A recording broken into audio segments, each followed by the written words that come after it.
Hello प्यारे दोस्तों, नमस्कार, आदाब, सत श्री अकाल। आपका स्वागत है एक नए वीडियो में। आज इस वीडियो में हम कुछ स्पेशल पढ़ने वाले हैं। आप सभी ने जब अपनी तैयारी की होगी या अपनी किताबों में कभी पढ़ा होगा कि गंगा नदी का उद्गम स्थल गंगोत्री है, या गंगा नदी गंगोत्री से निकलती है।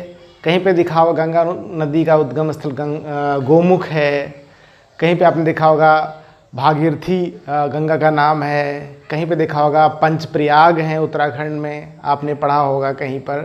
तो ये पंचप्रयाग क्या है, भागीरथी नदी क्या है, गंगोत्री है, कहाँ से उद्गम होता है, गंगोत्री से होता है कि गोमुख से होता है, गोमुख क्या है वास्तव में, ठीक है। गंगोत्री ग्लेशियर है कि गंगोत्री एक स्थान है, गोमुख ग्लेशियर है कि एक स्थान है, गोमुख क्या है वास्तव में, ये पंचप्रयाग क्या है, ठीक है। तो आज हम इस वीडियो में गंगा नदी के उद्गम से लेकर के गंगा नदी का जहाँ पे अंत होता है सुंदरबन डेल्टा तक पूरी यात्रा हम स्टेप बाय स्टेप करवाने जा रहे हैं। बहुत ही इम्पोर्टेंट वीडियो है। बहुत सारे क्वेश्चन इसमें क्लियर हो जाएंगे, बहुत सारे कन्फ्यूजन इसमें क्लियर होने वाले हैं। तो इस वीडियो में बिल्कुल भी स्किप ना करिएगा और लास्ट तक बने रहिएगा। आइए हम एक एक करके इसको स्टार्ट करते हैं, और साथ ही साथ हम गंगा की जो बहुत बड़ी प्रमुख सहायक यमुना नदी है इसके बारे में थोड़ा सा लास्ट में बताएंगे। तो सबसे पहले हम देखते हैं वास्तव में गंगा नदी क्या है, कहाँ से इसका उद्गम होता है। देखिए, गंगा नदी जो है उत्तराखंड, आपके सामने ये पूरा का पूरा हमने गंगा नदी की यात्रा दिखा रखी है। ये पूरा उत्तराखंड से स्टार्ट होती गंगा की यात्रा, और बंगाल की खाड़ी में, उसके पास में बंगाल की खाड़ी के एकदम उत्तर में स्थित सुंदरबन डेल्टा, जो कि विश्व का सबसे बड़ा डेल्टा है, गंगा नदी के बंगाल खाड़ी के उत्तर में है। यहाँ पर गंगा नदी अपना अंतिम जल प्रेक्षित करती है। साथ ही साथ वह तिब्बत से आने वाली ब्रह्मपुत्र में भी मिल जाती है। तो जो सुंदरबन डेल्टा है वो गंगा नदी और ब्रह्मपुत्र नदी, दो नदियों के द्वारा बनाया गया विश्व का विशाल और महान डेल्टा है। तो सबसे पहले हम स्टार्ट करते हैं गंगा की पूर्व की यात्रा से, यानी जो गंगा नदी जहाँ से उद्गम होता है। देखिए, एक एक चीज़ हम क्लियर करते चलेंगे। सबसे पहले हम आपको बताना चाहेंगे कि हिमालय की श्रृंखला में, हिमालय चूँकि एक बहुत विशाल पर्वत श्रृंखला है जो कि जम्मू कश्मीर से होती हुई चापाकार आकार में अरुणाचल प्रदेश तक इधर पूर्व में फैली है।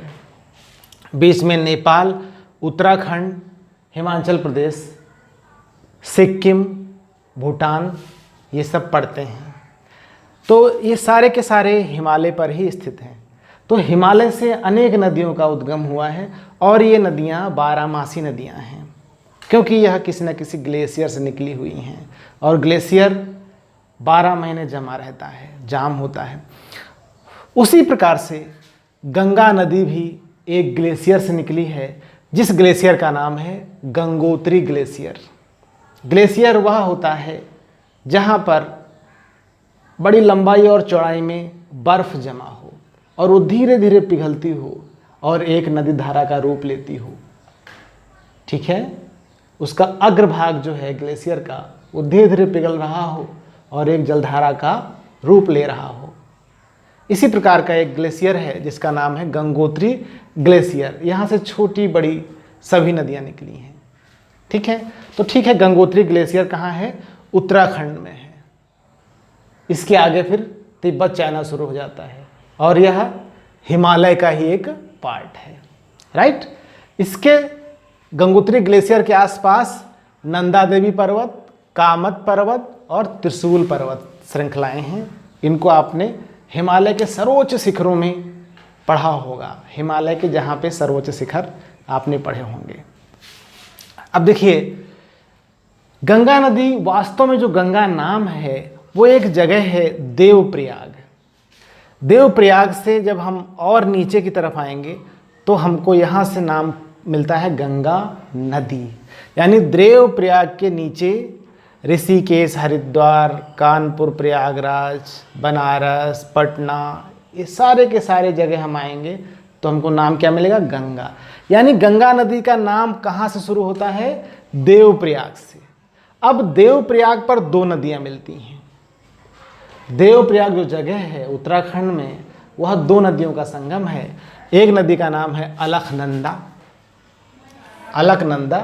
और दूसरी नदी का नाम है भागीरथी। कहते हैं कि भागीरथी गंगा, भगीरथ जो है गंगा को उतार लाए थे स्वर्ग से। तो भागीरथी और अलकनंदा मेन दो नदियां हैं जिनके मिलने से गंगा नदी बनती है। ठीक है, मेन मुख्य नदियां दो कौन सी हैं? अलकनंदा और दूसरी कौन? भागीरथी। ये दोनों देखो ब्लैक में हमने दिखा रखी हैं। ये भागीरथी नदी है ब्लैक कलर से, और ये अलकनंदा नदी है ब्लैक कलर से। दोनों की दोनों नदियां गंगोत्री ग्लेशियर से ही निकलती हैं। अब देखिए, अलकनंदा और भागीरथी नदी जहाँ पे मिलती है उस स्थान का नाम है देवप्रयाग। देवप्रयाग के आगे नीचे आएंगे तो यहाँ नाम पड़ जाता है गंगा। इसके ऊपर दो धाराएं हैं। दाहिनी वाली धारा यानी पूर्व वाली धारा अलकनंदा नदी बोलते हैं उसको, और पश्चिम वाली धारा को बोलते हैं भागीरथी नदी। तो मुख्य रूप से गंगा का जो सोर्स है वो भागीरथी नदी ही माना जाता है। यानी गंगा का जो वास्तविक रूप है वो भागीरथी नदी ही मानते हैं। तो ये भागीरथी कहाँ से निकलती है? भागीरथी नदी हम और ऊपर जाएंगे और उत्तर की दिशा में जाएंगे तो आपको मिलेगा गंगोत्री शहर। छोटा जगह है गंगोत्री, उत्तरकाशी जिले में पड़ता है। उत्तराखंड के उत्तरकाशी जिले में पड़ता है, गंगोत्री जगह है। इसके और ऊपर जाएंगे तो आपको मिल जाएगा गंगोत्री ग्लेशियर। गंगोत्री ग्लेशियर बहुत बड़ा एरिया है, बहुत बड़ा एरिया है। 25 किलोमीटर लंबा है और 4 किलोमीटर चौड़ा है यह गंगोत्री ग्लेशियर। इसी गंगोत्री ग्लेशियर में एक जगह है गोमुख। पहाड़ में गाय के मुख जैसा आकार बना हुआ है। पहाड़ में गाय के मुख जैसा आकार बना हुआ है, वहीं से गंगा नदी निकलती है। यानी गोमुख पहाड़ में एक गाय के आकार जैसा बना स्थान है, वहीं से गोमुख नदी, वहीं गोमुख से ये भागीरथी नदी निकलती है। और इस गोमुख स्थान की जो ऊंचाई है वो समुद्र तल से 4023 मीटर है, यानी लगभग 4 किलोमीटर ऊपर है सागर तल से। तो गोमुख यानी पहाड़ में, गंगोत्री ग्लेशियर में एक पहाड़ है, ग्लेशियर में एक जगह है, छोटी सी जगह है जिसका नाम है गोमुख। गाय के मुख जैसा आकार है उसका। वहीं से यह भागीरथी नदी निकलती है। और आगे और आएंगे, नीचे आएंगे तो गंगोत्री शहर पड़ता है, राइट। फिर और आगे आएंगे तो यह भागीरथी जो है देवप्रयाग में अलकनंदा से मिल जाती है। तो वास्तव में गंगा का जो उद्गम माना जाता है वह भागीरथी की शाखा के रूप में गोमुख से माना जाता है। गोमुख कहाँ है? गोमुख है गंगोत्री ग्लेशियर में, एक गाय के मुख जैसा स्थान है। ठीक है, अब बात करते हैं पंचप्रयाग की। तो जब अलकनंदा और भागीरथी का संगम हुआ, मिलन हुआ, तो देवप्रयाग में हुआ। दाहिनी यानी पूर्व की शाखा है, अलकनंदा नदी बोलते हैं। इस अलकनंदा नदी पर पंचप्रयाग हैं, 5 प्रयाग हैं, शहर हैं, छोटे छोटे जगह हैं। तो पहला है जहाँ पर भागीरथी और अलकनंदा मिली, उसका नाम देवप्रयाग, पहला प्रयाग। दूसरा प्रयाग रुद्रप्रयाग, तीसरा प्रयाग कर्णप्रयाग, चौथा प्रयाग नंदप्रयाग, पांचवा प्रयाग विष्णुप्रयाग। और ये जो प्रयाग हैं वो किसी न किसी नदी के संगम में हैं, 2 नदियों के संगम में हैं। पांचों प्रयाग 2 नदियों के संगम पर स्थित हैं। और हर प्रयाग में एक नदी अलकनंदा जरूर है। तो पहला प्रयाग देखते हैं देवप्रयाग, यहाँ पे अलकनंदा और भागीरथी मिलती हैं। आगे बढ़े तो रुद्रप्रयाग, यहाँ पे अलकनंदा और मंदाकिनी नदी का संगम होता है। अब इस रुद्रप्रयाग और देवप्रयाग के बीच में एक जगह है जिसका नाम है श्रीनगर। श्रीनगर ये अलकनंदा नदी के किनारे है। ये उत्तराखंड की नवीन राजधानी विकसित की जा रही है, श्रीनगर। अलकनंदा नदी के किनारे। ओके, तो हम बात कर रहे थे सबसे पहले देवप्रयाग, भागीरथी नदी और अलकनंदा की नदी के संगम पर पहला प्रयाग। दूसरा प्रयाग रुद्रप्रयाग, अलकनंदा नदी और मंदाकिनी नदी के संगम पर। तीसरा प्रयाग कर्णप्रयाग, पिंडर नदी और अलकनंदा नदी के संगम पर। चौथा नंदप्रयाग, मंदाकिनी नदी और अलकनंदा के संगम पर। ये काली जो आप देख रहे हैं वो अलकनंदा नदी है। और पांचवा प्रयाग है विष्णुप्रयाग, धौली गंगा और अलकनंदा नदी के संगम पर है विष्णुप्रयाग। ठीक, तो 5 प्रयाग हो गए, विष्णुप्रयाग, नंदप्रयाग, कर्णप्रयाग, रुद्रप्रयाग और देवप्रयाग। 5 प्रयाग हो गए। अब लास्ट में बची अलकनंदा नदी, ये भी गंगोत्री ग्लेशियर से ही निकलती है। तो यहां तक क्लियर हो जाना चाहिए, ऐसी उम्मीद करते हैं। अब आगे बढ़ते हैं तो इस नदी पर बहुत से शहर बसे हुए हैं। नीचे आएंगे देवप्रयाग के तो ऋषिकेश पड़ेगा, उत्तराखंड में है। फिर और नीचे आएंगे तो हरिद्वार पड़ेगा, ये भी उत्तराखंड में है। और नीचे आएंगे तो मैदानी इलाके में आ जाएंगे तो बड़ा शहर पड़ता है कानपुर। उसके और नीचे आएंगे तो और बड़ा शहर मिलेगा जिसका नाम है प्रयागराज। प्रयागराज पर 2 बड़ी नदियों का संगम है। कहते हैं गंगा, यमुना और सरस्वती नदियाँ मिलती हैं। 3 नदियों का संगम है। मुख्य रूप से यमुना नदी, ये देखिए यमुना नदी आ रही है और प्रयागराज में गंगा से मिल रही है। तो यमुना नदी एक प्रमुख सहायक नदी है गंगा की। अब यह यमुना नदी देखिए, ये भी उत्तराखंड से उद्गमित होती है यमुनोत्री से। यमुना नदी पे बहुत प्रसिद्ध शहर बसे हुए हैं। सबसे पहला जो शहर आपको मुख्य शहर मिलेगा वो दिल्ली मिलेगा। यमुना नदी किनारे है दिल्ली, भारत की राजधानी।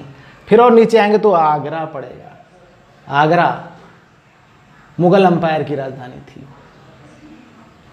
उसके बाद देखते हैं आगरा के आगे आएंगे तो इस यमुना नदी से मिलती है चंबल नदी, जो कि इंदौर के पास मध्य प्रदेश से उद्गमित होती है। और इसकी एक प्रमुख, चंबल नदी की एक प्रमुख सहायक नदी है जिसका नाम है बनास। यह राजस्थान से आती है, अरावली पहाड़ियों से निकलती हुई। तो ये चंबल नदी आगरा के आगे मिलती है। ठीक है, किससे मिलती है? ये मिलती है यमुना नदी से।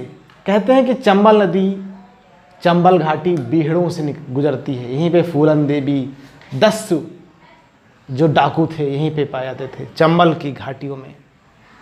ठीक है, फिर आगे बढ़ते हैं तो बेतवा नदी जो कि भोपाल के पास से आती है, बेतवा नदी यमुना में मिलती है। तो यमुना की जो सहायक हो गई बेतवा और चंबल की सहायक हो गई बनास।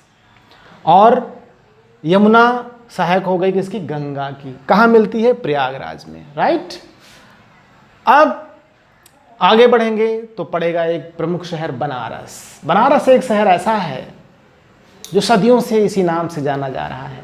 कहते हैं कि विश्व का ये प्राचीनतम शहर है बनारस, और इसी नाम से जाना जा रहा है।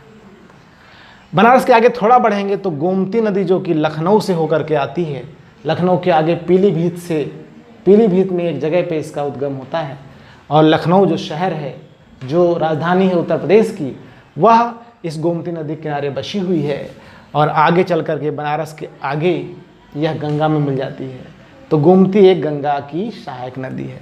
और आगे चलेंगे तो आपको घाघरा नदी जो कि नेपाल के और आगे तिब्बत से आती है, यह आगे गंगा में मिल जाएगी। तो गंगा भी एक सहायक नदी है जो कि बाएं तरफ से मिलती है। फिर आगे चलेंगे तो आपको मिलेगा बहुत बड़ा शहर पटना, पाटलिपुत्र, पटना। यहाँ पे सोन नदी गंगा से मिलती है। सोन नदी जो कि मध्य प्रदेश की अमरकंटक की पहाड़ियों से निकलती है। और सोन नदी यह पटना के पास गंगा से मिल जाती है। पटना से आगे बढ़ेंगे तो गंडक नदी जो कि बाएं से आ रही है नेपाल से, वह गंगा नदी मिल जाएगी। और फिर आगे चलेंगे तो यह भी कोसी नदी है जो कि नेपाल से आती है, और इसको बिहार का शोक कहते हैं क्योंकि यह अपना रास्ता बदल लेती है और खूब बाढ़ लाती है बरसात में। यह भी बाएं से मिलती है गंगा में। फिर आगे एक जगह है फरक्का, फरक्का पश्चिम बंगाल में है, और यहाँ पर 2 शाखाएं हो जाती हैं। एक शाखा पश्चिम बंगाल में बहती है और एक शाखा बांग्लादेश में प्रवेश कर जाती है। बांग्लादेश में जो शाखा गंगा की प्रवेश करी उसका नाम है पद्मा। क्या नाम है? पद्मा। और जो शाखा पश्चिम बंगाल में दक्षिण में बही उसका नाम है क्या? हुगली नदी। हुगली नदी। तो यहीं से हुगली नदी से, हुगली स्थान भी है, कलकत्ता के आगे हुगली स्थान है, हुगली से लेकर के प्रयागराज तक, यहाँ तक नेशनल वाटरवेज नंबर 1, राष्ट्रीय जलमार्ग 1 भारत का विकसित किया गया है, प्रयागराज से लेकर के हुगली तक। अब इसी हुगली किनारे है पश्चिम बंगाल की राजधानी कोलकाता। इसी हुगली नदी में झारखंड से आ रही नदी दामोदर मिलती है, जिसको बंगाल का शोक भी कहते हैं, क्योंकि बंगाल में अपार तबाही मचाती है, पश्चिम बंगाल में। तो पश्चिम बंगाल दामोदर किसकी सहायक नदी है? हुगली की। ठीक है, तो हुगली यह सुंदरबन डेल्टा का भाग है और यह बंगाल की खाड़ी में जा मिलती है। आगे जो दूसरी शाखा बांग्लादेश में गई थी वह आगे चल करके पद्मा के रूप में जानी जाती है, और थोड़ा आगे और चलेंगे तो ब्रह्मपुत्र नदी से जा मिलती है। ब्रह्मपुत्र नदी में मिलने के बाद इसका नाम पड़ जाता है मेघना, और मेघना नदी के रूप में यह सुंदरबन डेल्टा का भाग बनती है और यह बंगाल की खाड़ी में जा गिरती है। अब बात कर लेते हैं ब्रह्मपुत्र नदी की। यह तिब्बत से आ रही होती है नामचा बरवा स्थान के पास, यह अरुणाचल प्रदेश में प्रवेश करती है और असम में इसका नाम है ब्रह्मपुत्र।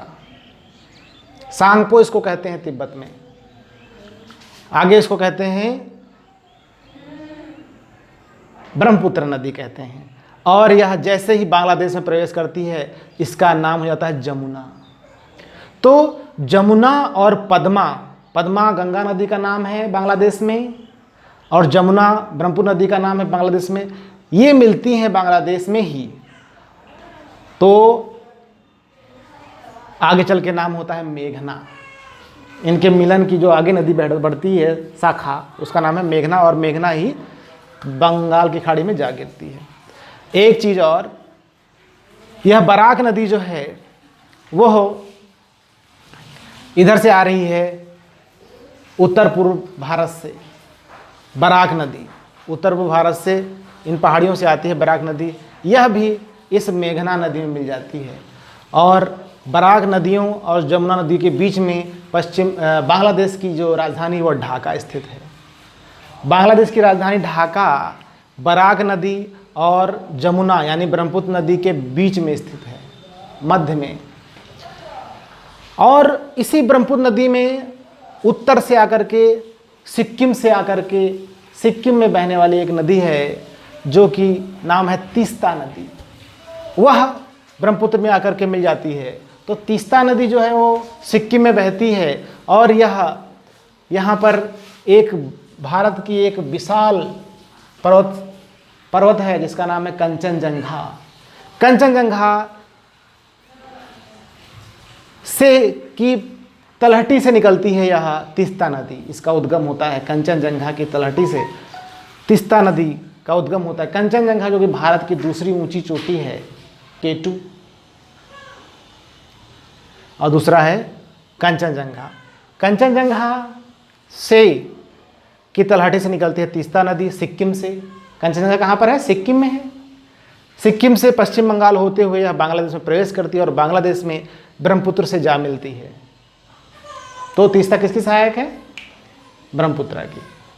तो इस तरह से हमने पूरी यात्रा आपको दिखा दी और पूरी 2525 किलोमीटर इसकी लंबाई है गंगा की, गोमुख से लेकर के यहाँ मेघना तक, यानी बांग्लादेश में भी गंगा की लंबाई जोड़ दी जाए और भारत में गंगा की लंबाई जोड़ दी जाए तो टोटल बनती है 2525 किलोमीटर। तो इस तरह से यह भारत की राष्ट्रीय नदी भी घोषित कर दी गई है। तो गंगा भारत की राष्ट्रीय नदी है। तो आज के इस वीडियो में उम्मीद करते हैं आपको काफ़ी कुछ मिला होगा। अगर वीडियो अच्छा लगा तो लाइक कर दीजिएगा, कमेंट करके बताइएगा आपको वीडियो कैसा लगा। आपका प्रोत्साहन हमें आगे बढ़ने को और प्रेरित करता रहेगा। इसी वीडियो के साथ आपको मिलते हैं एक नए वीडियो में, तब तक के लिए have a nice time, bye bye.